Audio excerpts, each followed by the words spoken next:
Hello voice, welcome to mister black biker. எல்லோரும் எப்படி இருக்கீங்க? நல்லா இருக்கீங்கன்னு நினைக்கிறேன். ரொம்ப நாள் கழிச்சு பார்த்தீங்கன்னா நம்ம பைக்கில் டேங்க் பேக்கை ஃபிட் பண்ணியிருக்கோம். சாரி, ரொம்ப நாளில் ஒரு ட்ரிப் எடுத்துகிட்டு போகல, ஏன்னா நம்ம வந்து எக்ஸ்ட்ரா லக்கேஜ் வந்துச்சு அப்படின்றனால. ஸோ இன்றைக்கி நம்ம ஈரோடு வரைக்கும் போகிறோம். என்ன ரீசன் அப்படின்னு பார்த்தீங்கன்னா, எங்கேயும் டூரிஸ்ட் ஸ்பாட்டெல்லாம் கிடையாது. ஜஸ்ட் என்னுடைய ஒர்க்கு அதை பார்க்குறதுக்காக அப்படியே ஈரோடு வரைக்கும் போகிறேன். ஸோ நம்ம ஏன் அதை வந்து ஒரு வீடியோவை போடக்கூடாது அப்படின்றதுக்காக போட்டிருக்கேன். நீங்கள் நிறைய பேர் கேள்விப்பட்டிருப்பீங்க, சாரி நிறைய பேருக்கு தெரியும், நான் டிஜே பண்ணிகிட்ருக்கேன், மியூசிக். அப்படி நான் ஒரு வீடியோ கூட போட்டிருப்பேன், டிஜே வந்து எப்படி ஒர்க் பண்ணிகிட்ருக்கேன், அதாவது டிஜே எப்படி பண்ணிட்டுருக்கேன் அப்படின்னு சொல்லிட்டு. ஸோ இந்த வீடியோவில் பார்த்தீங்கன்னா நான் ஆக்சுவலாக ட்ரோன் நம்ம ரீசெண்டாக வாங்கியிருந்தோம், ஒரு 6 months பிஃபோராக வாங்கியிருந்தோம் ட்ரோனு. இந்த ட்ரோனுமே பார்த்தீங்கன்னா நம்ம வந்து நிறைய இடத்துல வந்து ரெண்ட்டுக்கு வந்து நம்ம ரெண்ட்டுக்கு கொடுக்க மாட்டோம், நம்மளே தான் போயிட்டு யூஸ் பண்ணி கொடுப்போம், அதாவது வீடியோ எடுத்து கொடுக்குற மாதிரி.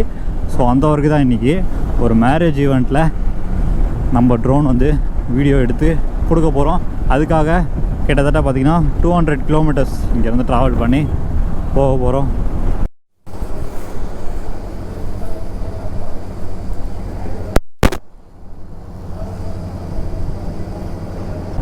பெட்ரோல் பங்கில் பார்த்திங்கன்னா ஆக்சுவலாக வந்து டேங்க் ஃபுல் அப்படின்னு சொன்னால் நமக்கு எவ்வளோ அமௌண்ட் வரும்னு சொல்லிட்டு யாருக்குமே தெரியாது. ஏன்னா ஆஃப் டேங்க் இருக்கலாம், இல்லை முக்கால்வாசி காலியாக இருக்கலாம். ஸோ சொல்ல முடியாது இல்லையா. நான் போன உடனே பார்த்தீங்கன்னா இந்த ஒரு பாயிண்ட் இருந்தது. ஸோ அங்கே போயிட்டு டேங்க் ஃபுல்னா அப்படின்னோடனே அவர் அப்படியே டேங்கை பார்த்துட்டு திரும்ப அந்த பம்பை திரும்ப எடுத்துட்டார். என்னென்ன அப்படின்னா, இன்னும் ஒரு 10 லிட்டர் பிடிக்குமா அப்படின்னு கேட்டார். அவ்வளோலாம் பிடிக்காதுன்னு சொல்ல முடியாது அப்படின்னா. அப்புறம் சரி ஒரு 1500 ரூபாய்க்கு பிடிக்குமா அப்படின்னாரு. நான் அவ்வளோலாம் பிடிக்காது, 850 ரூபாவில் முடிஞ்சிடும் அப்படின்னு சொன்னேன். கரெக்டாக அவர் வந்துட்டு ஏன் அப்படி கேட்டாருன்னா, இப்போது டேங்க் ஃபுல்லாக இருந்தாலுமே வந்து அமௌண்ட் செட் பண்ணிட்டு தான் வந்து இப்போ ஃபியூல் போட முடியும் அப்படின்னு சொல்லி சொன்னார். அப்படியே அப்போது சென்சார் கிடையாதா அப்படின்னா, சென்சார் இருக்குது, பட் வந்துட்டு ஸ்டாப் பண்ணிக்கலாம், ஆனால் அமௌண்ட் செட் பண்ணிட்டு தான் நம்ம வந்து ஃபியூல் ஃபில் பண்ண முடியும் அப்படின்னாரு. சரி ஓகேண்ணா 850 போடுங்க அப்படின்னா, கரெக்டாக 850க்கு ஃபுல்லாச்சு. செமையாக வந்து நம்ம வண்டியை பற்றி அந்தளவுக்கு தெரிஞ்சிருக்கேன் அப்படின்றேன். அவரே வந்துட்டு 1500னாரு. ஐயோ சரி, எதுக்கு வந்து 1000 ரூபா செட் பண்ணிட்டு போடுறேன் அப்படின்னாரு. கரெக்டாக 850 நின்னோன்னா அவரே அப்படியே என்னை பார்க்குறாரு. எத்தனை முறை இந்த வண்டி எடுத்துகிட்டு சுற்றிருக்கோம். என்ன டேங்க் காலியாக இருந்தால் கூட 900 ரூபா அவ்வளோதான் எனக்கு தெரிஞ்சு மேக்ஸிமம். அதுக்கு மேலே போக மாட்டேங்குது நான் இது வரைக்கும் பார்த்ததில்ல. நம்ம இன்றைக்கி வந்து பார்த்திங்கன்னா கரெக்டாக வந்து 200 kilometers. So up and down 400. சும்மா அங்கே எங்கேன்னு சுற்றினா கூட எப்படியும் ஒரு 450 வச்சுக்கோங்களேன். 450க்கு நம்ம இந்த ஃபியூலை வந்து கரெக்டாக வீட்டுக்கு வரைக்கும் கொண்டு வந்துடலாம். 850 ரூபாய்க்கு கரெக்டாக வந்து வீட்டுக்கு வந்துடலாம் அப்படின்னு நினைக்கிறேன். பார்ப்போம். பயங்கரமாக காற்றடிக்குதுங்க, வண்டியே ஒரு பக்கம் அப்படியே தள்ளிட்டு போகுது. என்னன்னு தெரியல, ரொம்ப பயங்கரமாக காற்றடிச்சிருக்கு. ஆனால் இன்னொரு விஷயம் பார்த்தீங்கன்னா, நான் ஹெல்மெட் கேப் போடாமல் வந்துட்டேன். ஹெல்மெட் கேப் போடாதனால என் ஹெல்மெட் எப்படி இருக்குன்னா, கேமரா அப்படியே கீழே இறங்கி. நானும் நிறைய இடத்துல எங்கேயாவது இந்த ஹெல்மெட் ஷாப்பெல்லாம் போய் வாங்கலாம் அப்படின்னு நினச்சேன், மறந்து வந்துட்டேன். கொஞ்சம் தூரத்துக்கு வந்தோடனே இந்த ரோட்டோரம் வச்சுருப்பாங்க ஹெல்மெட் ஷாப்பு, அவங்ககிட்ட கேட்டால் ஹெல்மெட் கேப் தவிர என்கிட்ட என்ன வேணால் கேளுங்க அப்படின்றாங்க. ஸோ அது ஹெல்மெட் கேப் போட்டிங்கன்னா உங்களுக்கு வந்து ஏர்ஃபால் இருக்காது. அதே மாதிரி மண்டையில் வந்து ஹெல்மெட் கொஞ்சம் க்ரிப்பாக இருக்குமா. எனக்கு ஹேர்ஃபால் இருக்காது, அது எல்லாருக்குமே தெரிஞ்சது தான். மண்டையில் வந்து கொஞ்சம் க்ரிப்பாக இருக்குன்றனால வந்து ஹெல்மெட் கீழே இறங்காது. இப்போ போடாதனால அப்படியே பார்த்தீங்கன்னா ஹெல்மெட் அப்படியே இறங்கிட்டே வருது கீழேன்னா, அதாவது ஃப்ரண்ட் சைடு வந்து அப்படியே இறங்குது வெயிட்டுக்கு, கேமராவோட வெயிட்டுக்கு வந்து அப்படியே வந்து முன்னாடி இறங்குது. ஏன் நீங்கள் இந்த வேலை தான் ஒர்க் பண்ணுறீங்களா, எதுவும் வேலைக்கு போகலையா அப்படின்ட்டு நிறைய பேர் கேட்கலாம். ஆக்சுவலாக ஒருத்தருக்கு ஒரு இன்ட்ரெஸ்ட் இருக்கும். எனக்கு வந்து பிடிக்காத விஷயம் என்னென்னா, இன்னொருத்தர் அதாவது ஒரு டார்கெட் பண்ணி பண்ணுறது, அப்புறம் இன்னொருத்தன் சொல்லி நம்ம செய்கிறது, அந்த மாதிரி ஒர்க்கெல்லாம் எனக்கு பிடிக்காது. கேமரா ஒர்க்குமே அப்படி தானே அப்படின்னு கேட்கலாம். ஆக்சுவலாக வந்து இது என்னென்னா, அவங்க வந்துட்டு என்கிட்ட கேட்குறாங்க. ஸோ நான் எனக்கு ஈஸியான ஒர்க், எனக்கு தெரிஞ்சு வந்து நல்லா பிடிச்ச ஒர்க்கு, ட்ரோன் வீடியோஸ் அப்படியே எடுத்து கொடுக்கலாம். அந்த மாதிரி பிடிச்ச ஒர்க்கெல்லாம் வந்து பார்த்திங்கன்னா, ட்ரோன் வீடியோ பிடிச்ச ஒர்க்கு, டிஜே எனக்கு ரொம்ப பிடிச்ச ஒர்க்கு, மியூசிக் லைன், அதாவது ஆடியோ டிபார்ட்மெண்ட் என்ஜாய் பண்ணிவிட்டு சம்பாதிக்கணுங்க. அதுதாங்க சிம்பிளாக சொல்ல போகணுன்னா, நல்லா என்ஜாய் பண்ணோம், அந்த என்ஜாய்மெண்ட்லேயே வந்து சம்பாதிக்கணும் அப்படின்றது தான் என்னுடைய நோக்கம். ஸோ அதனால் வந்து இவன் வந்து பெரிய இதுனால நினச்சிடாதீங்க. என் ஃபேமிலி பேக்ரவுண்டெல்லாம் ரொம்ப சொல்கிறேன். நீங்கள் என்னுடைய இதெல்லாம் பார்த்து நல்லா செட்டிலான பையன் அப்படின்னாலாம் நீங்கள் நினைக்க வேண்டாம். அதாவது எவ்வளோ மோசமாக இருக்குமோ அந்தளவுக்கு மோசமாக இருக்குது. ஆனால் நான் காமிச்சிக்க மாட்டேன்றேன், அவ்வளோதான் வித்தியாசம்.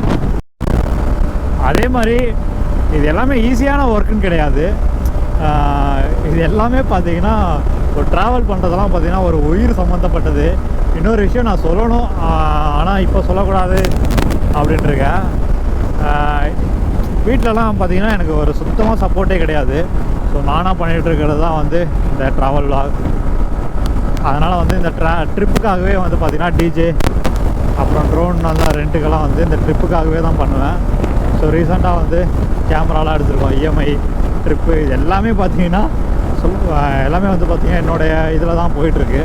எங்கள் அப்பாலாம் இது வரைக்கும் என் வண்டி பெட்ரோலுக்கு ஒரு 100 ரூபா கொடுத்தது கிடையாது. இஎம்ஐ 30 மாதம் இஎம்ஐ கட்டினேன். ஒரு 1000 ரூபா கொடுத்துட்டு இருந்தா இஎம்ஐக்கு எதாவது அமௌண்ட் இருக்கா அப்படின்னு கொடுத்தது கிடையாது.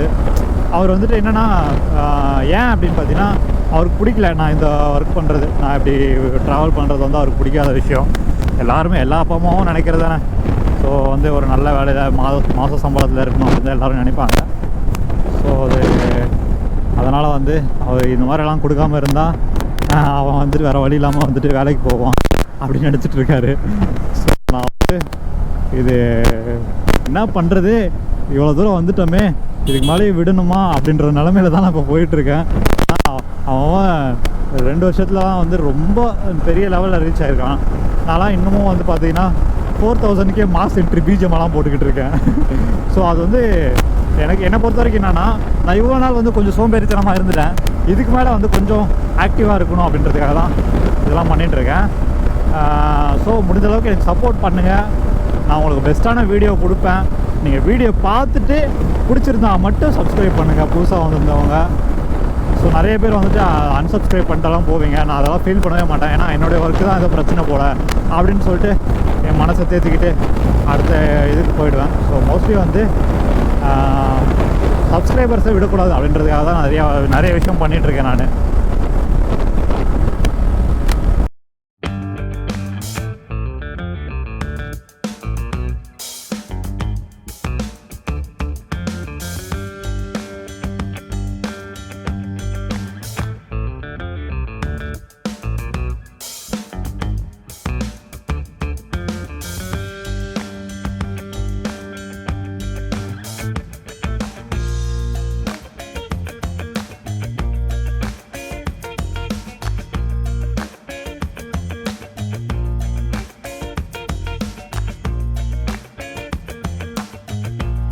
ட்ரோன் அப்படியே எடுத்து எல்லாமே அசம்பிள் பண்ணும்போது பார்த்திங்கன்னா ஆர்மிஸ் எப்படி வந்து வார்க்கு போகிறதுக்கு முன்னாடி அவங்க கன்னெல்லாம் ப்ரிப்பேர் பண்ணுறாங்களோ அந்த மாதிரி ஒரு ஃபீல் இருக்குங்க.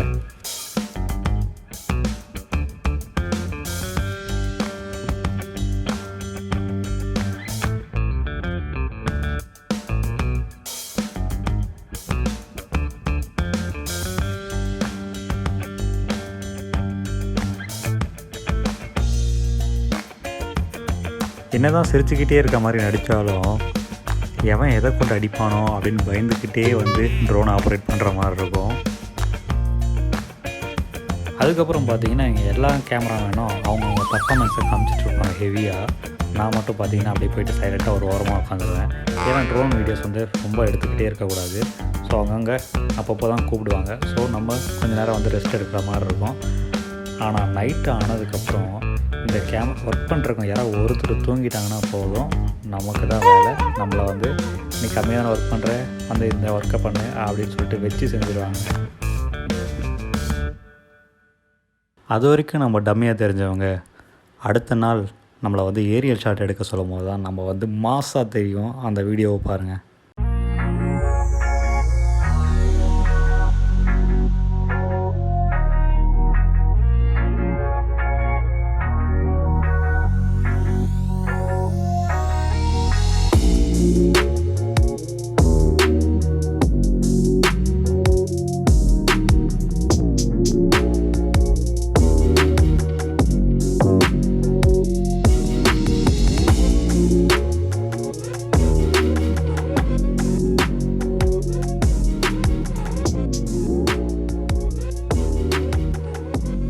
ஸோ ஃபைனலாக இதுதான் என்னுடைய ஒர்க்கு. இப்படி தான் என்னுடைய ட்ரோன் வீடியோஸ் ஈவெண்ட்டெல்லாம் போகும்.